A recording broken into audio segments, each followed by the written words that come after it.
성령 강림 주일에 우리에게 주시는 하나님 말씀은 신약 성경 요한복음 20장 19절에서 23절까지 말씀드리겠습니다. 신약 성경 184쪽 요한복음 20장 19절 받들어 봉독해 올립니다. 이날과 안식 후 첫날 저녁 때에 제자들이 예수 유대인들을 두려워하여 모인 곳에 문을 닫았더니 예수께서 오사 가운데 서서 이르시되 너희에게 평강이 있을지어다. 이 말씀을 하시고 손과 옆구리를 보이시니 제자들이 주를 보고 기뻐하더라. 예수께서 또 이르시되 너희에게 평강이 있을지어다. 아버지께서 나를 보내신 것 같이 나도 너희를 보내노라. 이 말씀을 하시고 그들을 향하사 숨을 내쉬며 이르시되 성령을 받으라.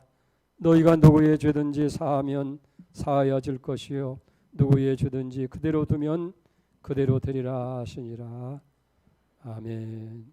귀한 찬양 감사를 드립니다. 여러분 이상하게 생각지 않으세요? 왜 오늘 목사님이 빨간 넥타이를 매고 후드도 빨간색으로 했을까? 좀 젊어 보이려고 빨간색을 하셨을까? 여러분 다 이유가 있어요. 교회력에 의하면 예전이 있어요. 예전 색깔.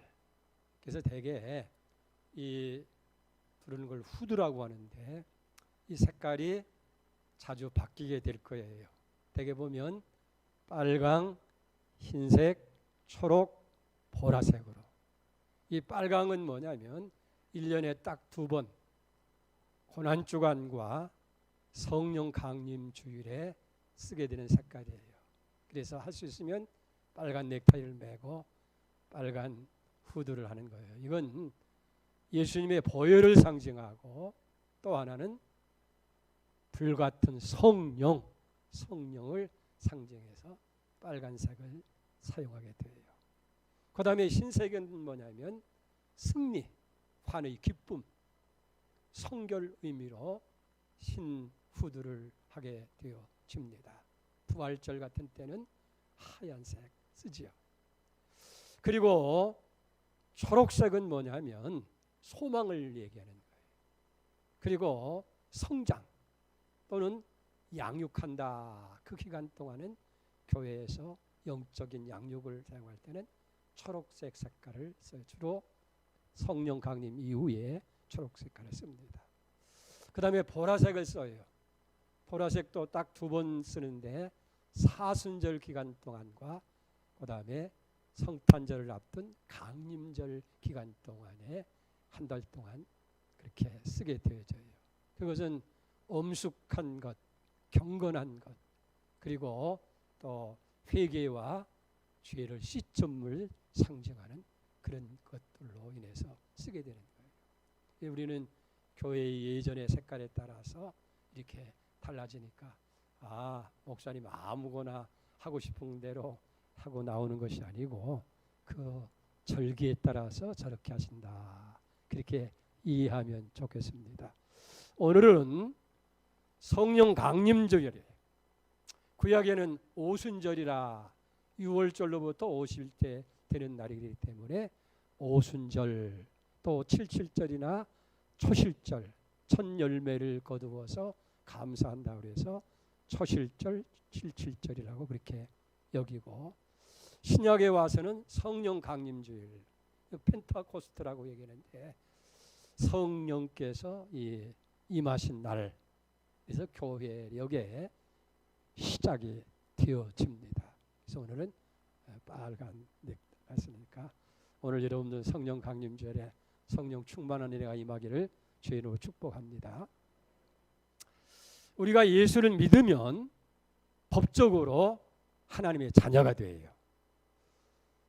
요한복음 1장 12절에 보니까 영접하는 자 곧 그 이름을 믿는 자에게는 하나님의 자녀가 되는 권세를 주셨다 그랬어요.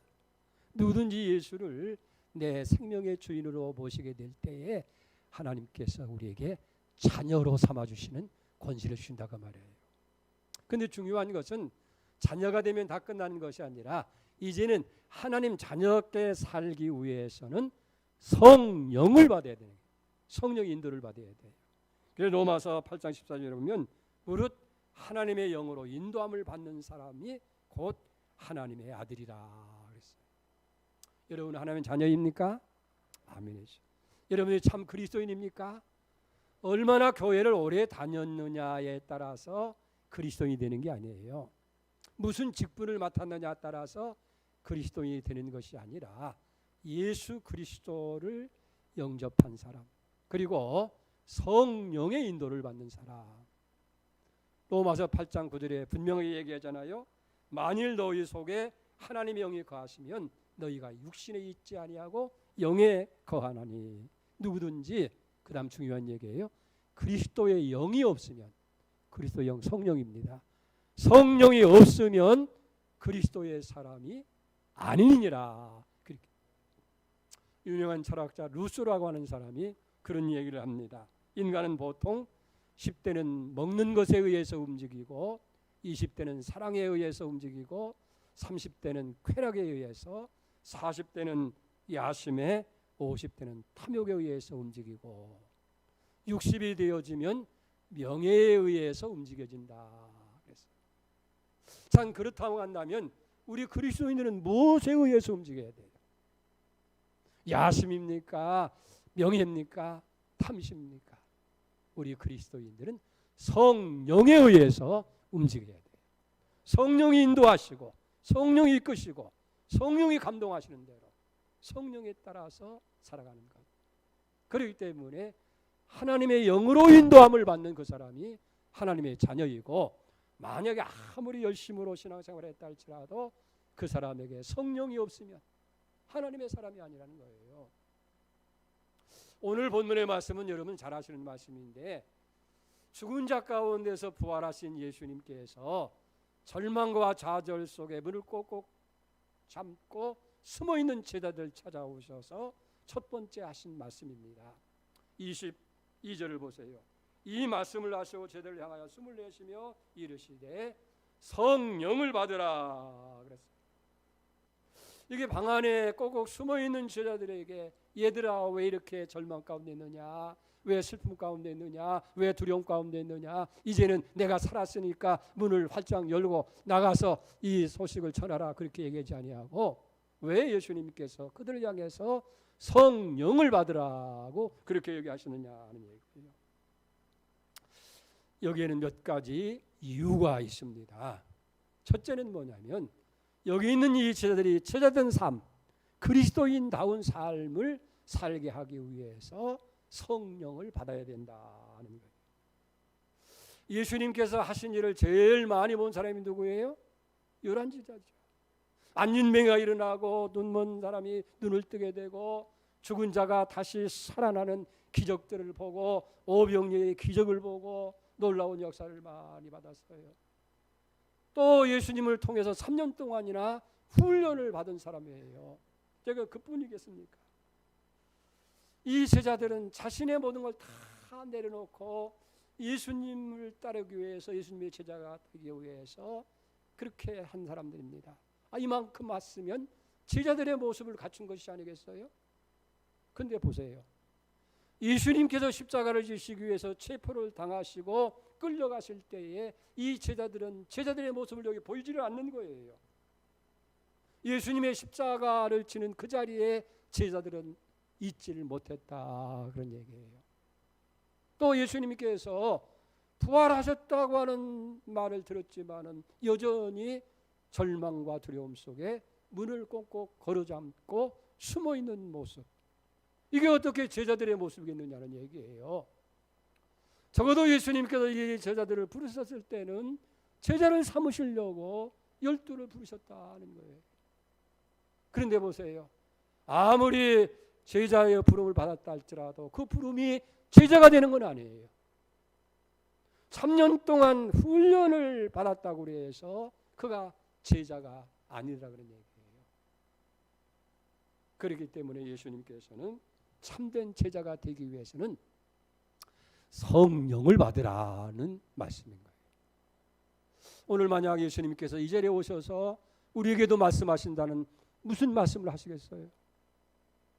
왜 이렇게 코로나로 인해서 많은 사람들이 이런 가운데 있는데 왜 이게 빨리 종결되기 위해서 너희들이 금식하면서 기도하지 않고 있느냐 그렇게 하겠습니까?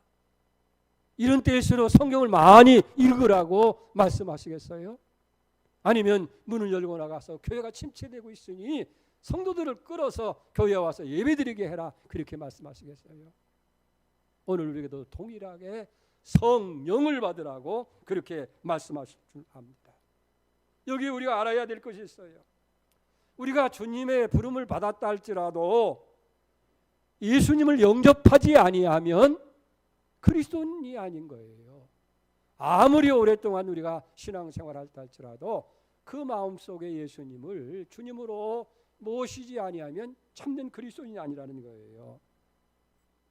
예수를 영접한 사람, 그 마음속에 생명과 내 인생의 주인으로 예수님을 모셔드린 그 사람이 바로 그리스도인이라는 얘기예요.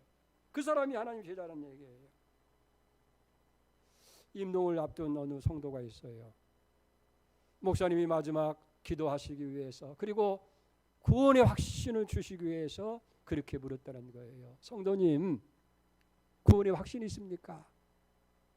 지금 죽어도 천국 갈 수 있습니까? 라고 그렇게 물었더니 이 성도가 대답하기를 목사님 죄송합니다. 이제 말씀드리지만은 제가 아직 술을 끊지 못했어요. 아직도 담배를 피우고 있습니다. 이런 모습이 어떻게 구원을 받았다고 얘기할 수 있겠습니까? 라고 이야기하더란 얘기. 그게 옳은 얘기입니까? 이거 얼마나 잘못된 얘기냐는 얘기예요. 해야 할 것을 하지 않았다고 해서 하지 말아야 할 것을 했다고 해서 그것이 구원의 문제를 좌우하는 것이 아니라는 거예요. 아무리 오랫동안 교회에 다니고 봉사하고 술을 끊고 담배를 끊고 다 했다 할지라도 예수 그리스도를 영접하지 아니하면 예수님과 상관이 없는 거예요. 구원과도 상관이 없는 거예요. 그러나 여러분 보세요. 오늘 이 자리에 처음 나오신 분이라 할지라도 예수님이 정말 나를 위해서 십자가에서 내 죄를 다 용서하시고 내게 구원을 주신 생명의 구주라고 그렇게 인정하고 고백하면서 그 예수를 내 삶의 주인으로 영접하기만 하면 그 사람은 구원받은 거예요. 그 사람이 그리스도인이 된다는 얘기예요.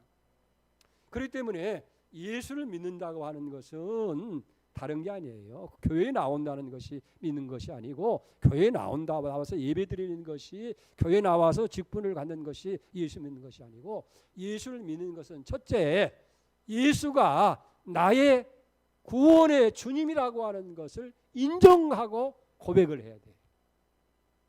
두 번째는 그 예수님 앞에 잘못된 죄를 철저하게 회개하는 것. 왜 그러냐고 하면 예수님께서 회개하고 복음 믿어라 천국에 가까웠다 그러잖아요. 회개가 없이 예수 믿을 수가 없으니까 회개해야 돼요. 그 다음에 세 번째는 뭐냐면 그 예수님을 이제 내 마음속에 영접을 해야 돼. 삶의 주의를 영접하라는 거예요. 그리고 네 번째는 이제는 예수님의 말씀대로 순종해서 살아가는 것. 이게 거듭난 사람이에요. 이것이 바로 그리스도인이고 하나님의 자녀가 되는 구원받은 사람인 줄로 그렇게 믿습니다. 우리가 요한복음 3장에 보면 니고데모라고 하는 사람이 있어요. 참 하늘나라를 사모하면서 구원을 소망하는 사람이에요. 예수님께 찾아왔어요. 밤중에. 그러면서 예수님께 묻습니다. 선한 선생이요, 내가 당신이 하신 일은 선하지 않은 것이 하나도 없습니다 라고 고백하는 거. 그 마음속을 들어보신 주님은 이 사람이 영생을 소망하고 있구나. 그래서 말씀합니다. 요한복음 3장 3절에 보니까 예수께서 대답하여 이르시되 진실로 진실로 너희에게 이르노니 사람이 거듭나지 아니하면 하나님 나라를 볼 수가 없느니라 그랬어요. 거듭나야 된다는 거예요. 그러니까 니고데모가 깜짝 놀랐어요. 아니 어떻게 그런 일이 있을 수 있습니까? 다시 태어난다니 내가 나이가 늙었는데 어떻게 어머니 뱃속에 들어갔다 다시 나올 수 있습니까? 그랬더니 예수님께서 3장 5절에 보면 그런 말씀합니다. 내가 다시 말한다.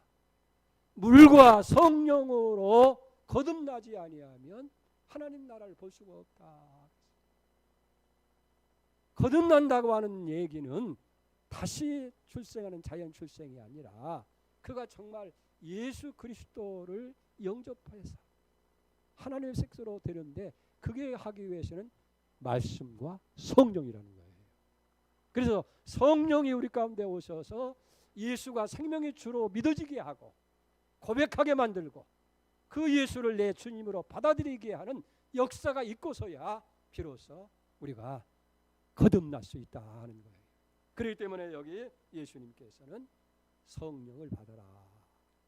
여러분, 성령을 받고 거듭났다고 하는 것은 우리의 근본적으로 달라지는 거예요. 성령을 통해서 근본적으로 달라져요. 첫째는 생명이 달라져요. 어떻게? 육적인 생명에서 영적인 생명으로. 이 육적인 생명은 한계가 있잖아요. 우리가 육신의 생명이 전부인 것처럼 여기는 아니에요. 영적인 생명이에요. 그게 산 것이 진짜 사는 거예요. 그리고 그 영적인 생명을 가지고 천국을 가는 거예요. 생명, 육적인 생명에서 영적인 생명으로. 그 다음에는 삶의 주인이 달라지는 거예요. 지금까지는 내가 내 인생의 주인처럼 그렇게 살아왔습니다만은 이제는 예수 그리스도를 영접한 사람, 성령의 사람들은 이제 내 삶의 모든 주권을 주님께 양도하고 예수님이 내 삶의 주인이 되는 거예요. 세 번째는 뭐냐면 목적이 달라져요. 지금까지 사는 목적, 돈을 버는 목적, 내가 공부하는 목적, 모든 것이 다 내 유익을 위해서, 내 필요를 위해서 했다고 한다면 이제는 뭡니까? 성령으로 거듭난 사람은 하나님의 영광을 위해 사는 거예요. 먹든지 마시든지 무엇을 하든지 다 하나님의 영광을 위한 것이고, 무엇이 하나님을 기쁘시게 하고 하나님께서 원하시고 선히 여기는 것이 무엇이냐, 그걸 분별해서 살아가는 사람, 목적이 달라진 거예요. 그 다음에는 가치관이 달라졌어요. 지금까지는 물질이 최고였어요. 내 자존심이 최고였어요. 명예가 최고였어요. 그러나 세상에 대해서, 사람에 대해서, 물질에 대해서 가치관이 달라지게 되는 거예요. 하나님의 뜻을, 하나님께서 원하시는 하나님의 시선으로 모든 것을 판단하고 모든 것을 여기는 이 가치관. 그러니까 거듭난 사람은 적어도 영적인 생명을 소유하고 삶의 주인이 바꿔지고 인생의 목적이 달라지고 그리고 가치관이 바뀌는, 이게 진정한 거듭난 사람이고 그가 그리스도인인 줄로 그렇게 믿습니다. 여러분, 사람은 참된 제자가 되려면 거듭나가야 돼요. 참된 그리스도인이 되려면 거듭나야 되는데, 이게 거듭난다고 하는 것이 내가 노력하고 애쓰고 그래서 내가 오늘부터 예수님의 제자가 돼야 되겠다, 참으로 가치관을 바꿔야 되겠다, 이게 애쓴다고 됩니까? 힘써도 안 되고 울어도 안 되고 참아도 안 되고 어떻게 돼요? 성령을 받으면 돼요. 성령이 그렇게 우리의 삶을 바꾸고 변화시키고, 그래서 예수님께서는 성령을 받아라. 그래야 참된 제자가 되고 참된 그리스도인이 된다. 아멘입니다.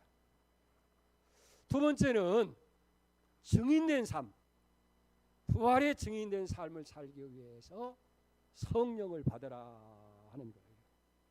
우리가 성령을 받는다고 할 때 무슨 내 유익이나 행복을 위해 성령을 받는 거 아니에요. 물론 성령을 받으면 우리 영적으로 기쁘고 행복한 건 사실이에요. 그러나 성령을 받게 되어지면 우리는 증인된 삶을 살기 때문에 증인된 삶을 위해서 받으라는 거예요.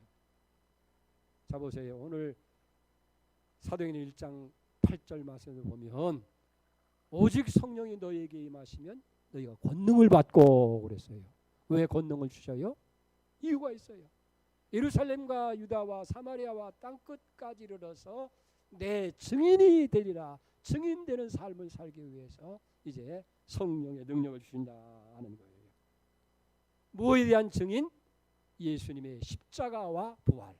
예수님이 나를 위해서, 내 죄를 사하시기 위해서, 나를 구원하기 위해서 십자가에서 대신 형벌을 받아 죽으셨다.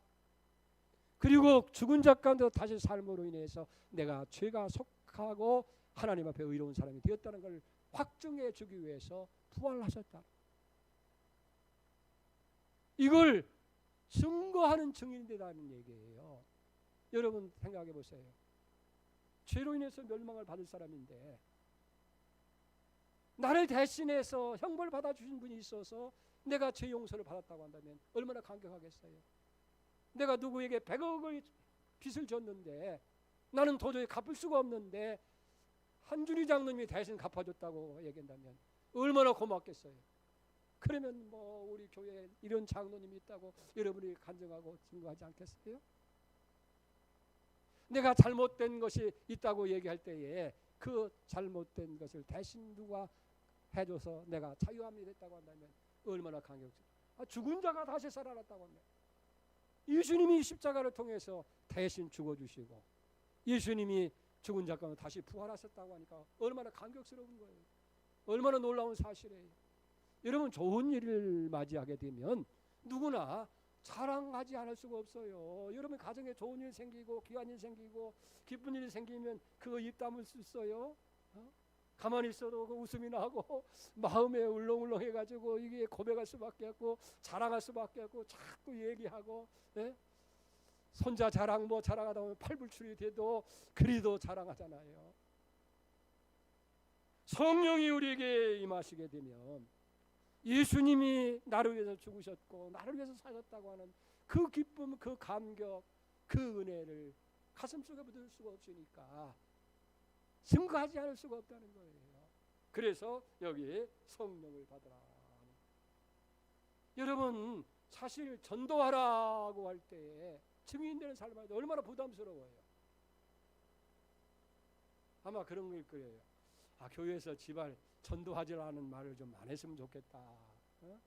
그게 늘 짐이 되고 부담이 되는 거예요. 근데 이상하게 성령이 우리가 음하시면 말하지 말라고 그래도 입 다물고 있으라고 그래도 가만히 있으라고 그래도 제자들도 다 무서워서 예수 부활했다고 말을 못하는 자들이 성령 충만하고 받고 보니까 죽음을 무릅쓰고 전하잖아요. 그들에게 왜 하느냐고 하지 말라고 하니까 너희 말을 듣는 것과 하나님 말씀을 듣는 것 어느 것이 옳으냐. 나는 보고 들은 것을 말하지 않을 수가 없다라고 증거하잖아요. 할렐루야. 그래서 증인되는 삶을 살기 위해서 우리에게 성령을 받으라 하는 거예요. 어떤 사람이에요? 성령을 받고 보니까 세 가지 뿜이 생기더래요. 뿜. 첫째는 기쁨이 생기더래요. 기쁨.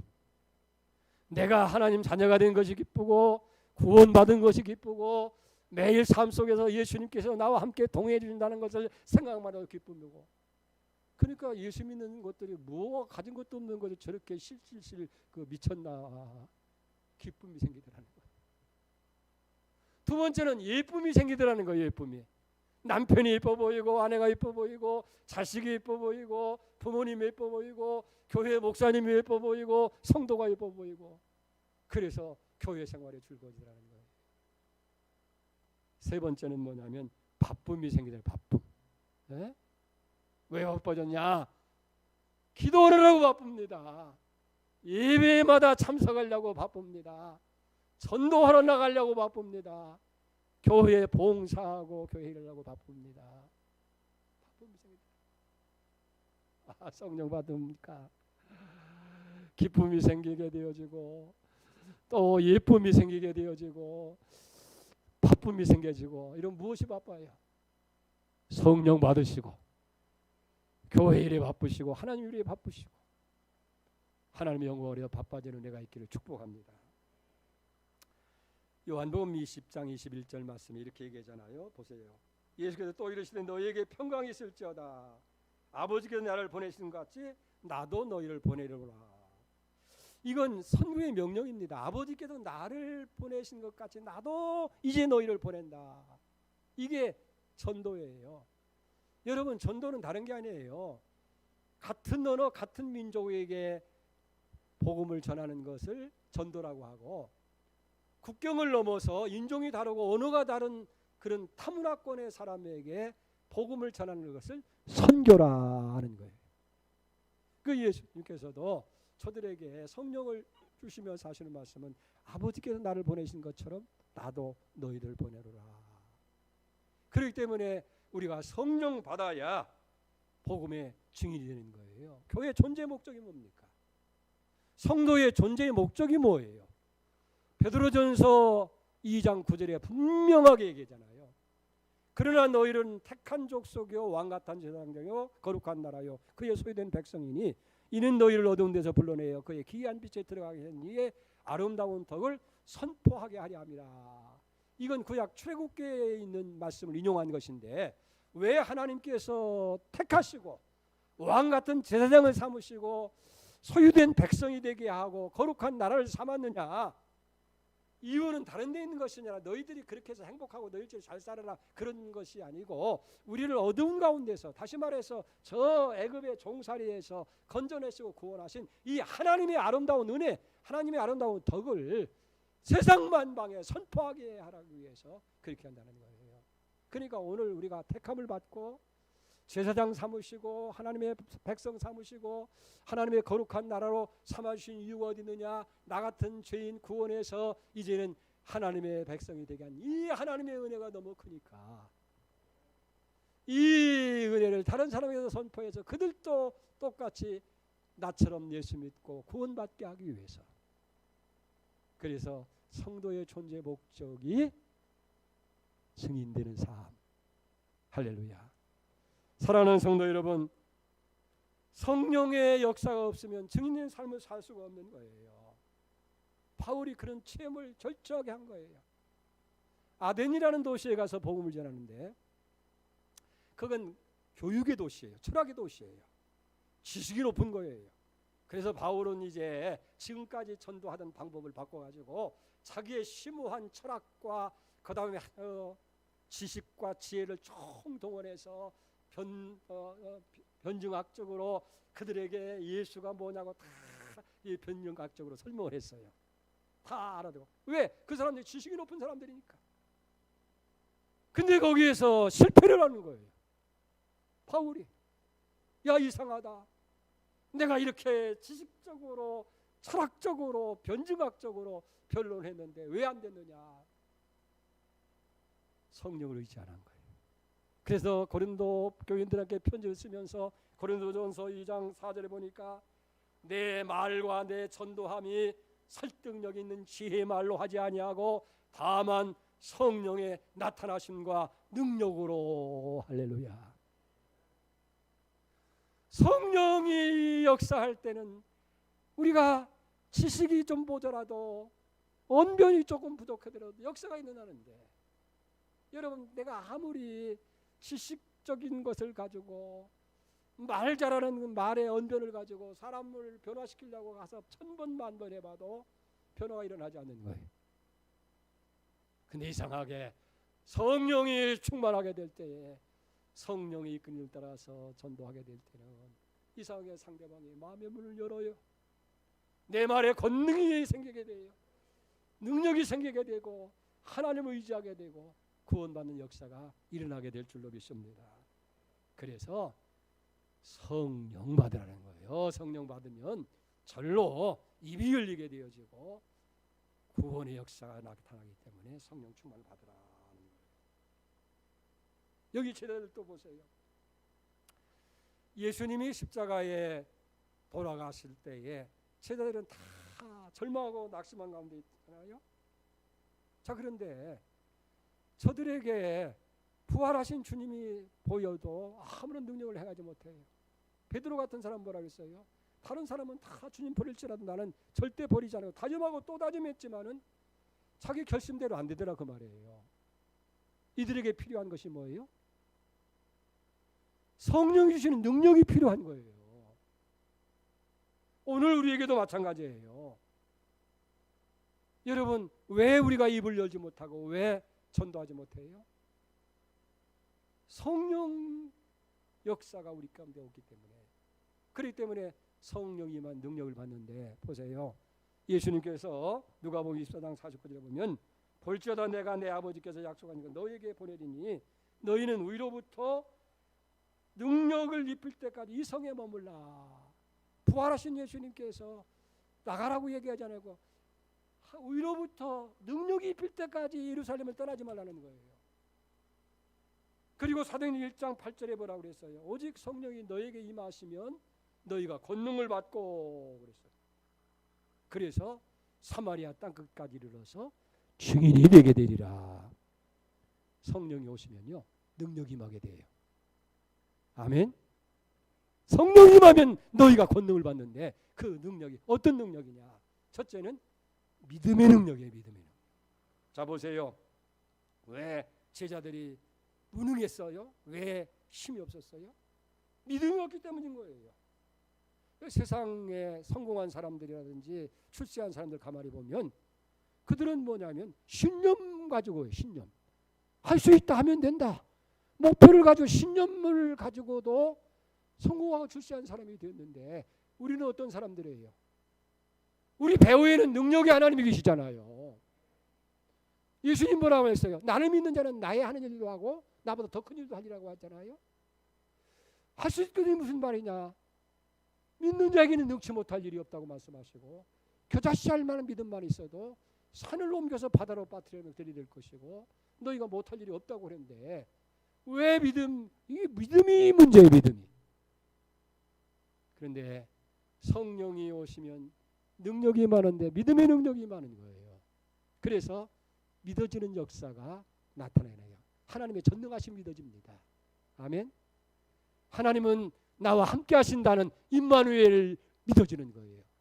하나님은 내 기도를 언제나 응답하신다는 응답이 믿어지는 거예요. 그리고 무엇이든지 믿음으로 하면 된다고 하는 확신이 마음 가운데 생기게 되는 거예요. 오늘 우리에게 왜 믿음이 없습니까? 성령이 임하면 믿음의 능력이 생기는 거예요. 두 번째는 이기는 능력이에요. 이기는 능력.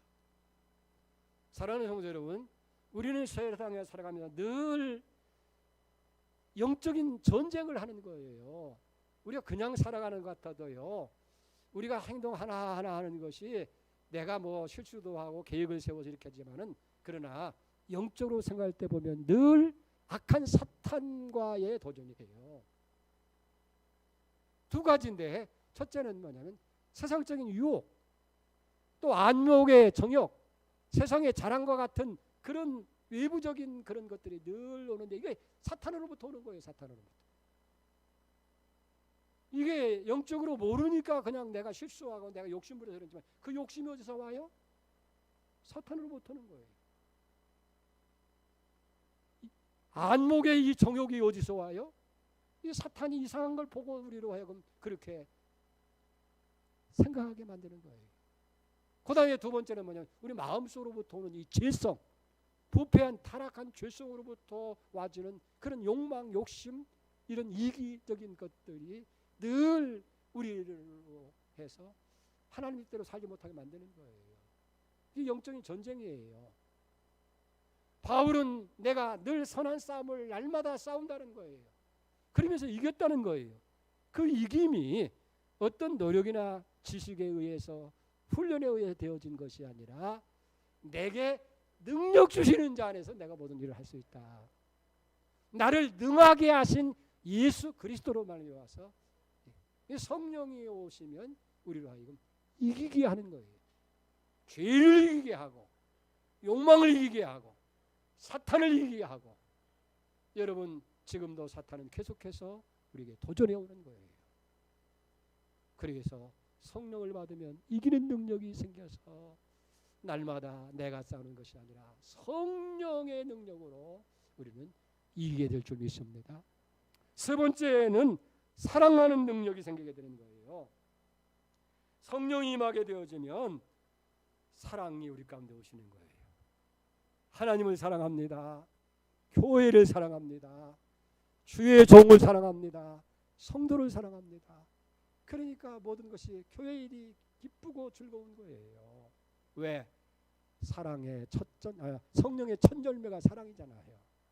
갈라디아서 5장 20절에 보면 성령의 열매는 사랑과 희락과 화평과 오래 참음, 자비, 양성, 온유, 절제, 충성, 온유, 절제 9가지 열매가 절로 맺어잖아요.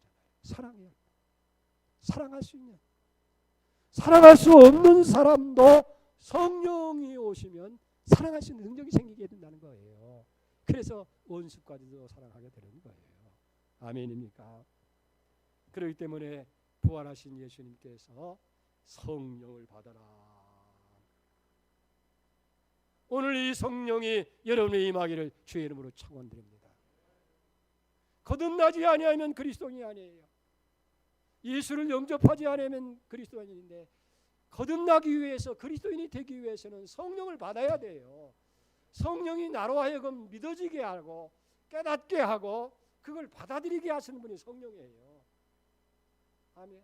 전혀 믿을 수 없는 사람이 예수 믿는 기막힌 일 보셨습니까? 그게 성령의 역사예요. 그렇기 때문에 성령을 받아야 거듭나고 그리스도인이 되는 거예요. 성령을 받아야 입이 열려서 말하게 되고 증거하는 증인이 되는 거예요. 성령이 임해야 능력이 임하는 거예요. 그래서 믿어지는 능력, 싸워서 승리하는 능력, 그리고 사랑할 수 있는 능력, 다 성령을 통해서 주어지는 줄 믿습니다. 근데 여기 하나 중요한 것이 있어요. 중요한 것. 그게 뭐냐고 하면, 오늘 예수님께서 제자들에게 야, 성령 이렇게 좋으니까 성령 받을래?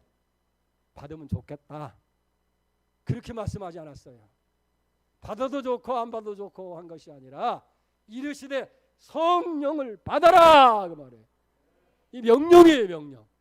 오늘 여러분들에게도 성령 받아라 하는 거예요. 이건 여러분들의 선택의 의지가 없어요. 명령하시는 대로 우리는 아멘 순종해야 돼. 안 하면 불순종해요. 그게 죄가 되는 거예요. 그러면 받을 수 없는 것도 그냥 받으라고 하시느냐. 성령을 받으려면 성령을 인정해야 돼요. 아, 성령이 하나님이 계시구나. 두 번째는 그 성령을 사모해야 돼요.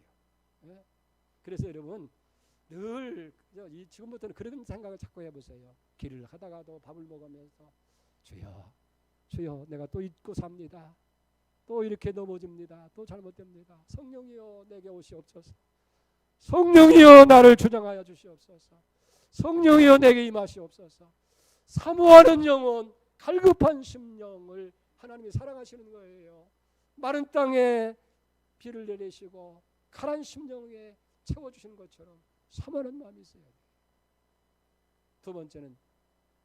세 번째는 뭐냐면 회개해야 돼요. 회개.